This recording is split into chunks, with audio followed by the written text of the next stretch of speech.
What's up, North Alabama? With only 2 conference games Saturday, it feels like next week is when we really dive headfirst into SEC play. But that doesn't mean this was totally the calm before the storm. So let's toast what we saw during a sneaky week 4 of college football. Cheers to Hugh Freeze for not totally losing his mind Saturday. There were a lot of questionable calls, but the worst one came when Oklahoma faked a substitution, snapped the ball, and essentially got a free touchdown pass. The play was illegal. That's according to the SEC, who said the tactic should have resulted in a 15-yard unsportsmanlike conduct penalty. Instead, Auburn lost by a touchdown. On the bright side, the defense looked really good. Now the Tigers just need to clean up pass protection after Jackson Arnold got sacked 9 times. Cheers to Diego Pavia's mindset. The Vanderbilt quarterback went off for 331 yards against Georgia State, and I really liked what the Heisman hopeful had to say after the 70-21 win over the Panthers.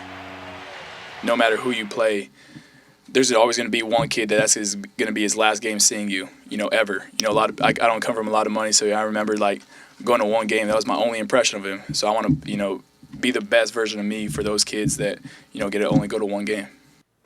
Bonus cheers to shooting your shot. Pavia has been publicly trying to get a date with singer Tate McRae. Comedian Theo Vaughn has been publicly trying to get a date with Pavia's mom. That could make for an interesting double date over there in Nashville. And speaking of moms, cheers to them for always keeping us humble. Arch Manning was feeling himself during a win against Sam Houston State. He scored 5 touchdowns, and after one of them, he stared down a defender like he just took the last Coke Zero in the break room. Some like the increased fire and intensity from Arch.